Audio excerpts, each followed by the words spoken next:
Good morning. My name is Stan Plappert from the Florida Legal Advocacy Group, and I'm here discussing my new book, Preparing and Prevailing in Your Accident Claim. You can obtain your own personal copy by calling 352-732-8030 and ordering the book for $19.95. Ask them to have me sign it, and I will do that for you. In addition, you can go to Amazon.com or Barnes & Noble and obtain your copy. Today I'm going to talk to you about Chapter 6. It's one of my favorite chapters. It's called Insurance Coverage. And people get very confused about what insurance they have or what insurance they should buy on their automobile in case they have a crash. There are three main types of insurance related to your automobile.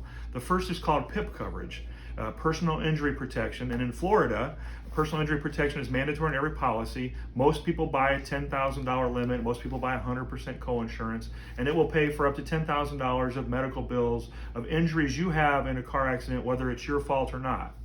The second coverage is bodily injury coverage, and that's liability coverage that protects your negligence in the event you hit somebody else. It's important when you have a crash to find out what the limit is of the other person's bodily injury coverage. More limit is more better.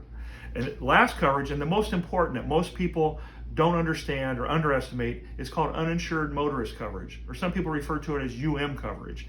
That's coverage that provides protection for you for bodily injuries above the limit of what the other party had. Because many people carry minimal limits, either no insurance or what we call 1020, which is $10,000 bodily injury coverage per person, $20,000 per accident. And that's not very much. You can easily pass that up in your injuries and damages.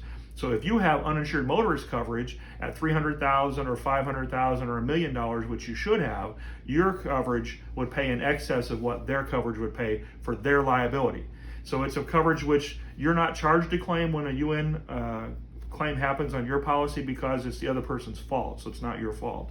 But it's very important that you have high limits of uninsured motorist liability coverage on your policy to protect you from other people's negligence. You can find that out in Chapter 6 and other information about the insurance coverages you need on your car in Preparing and Prevailing in Your Accident Claim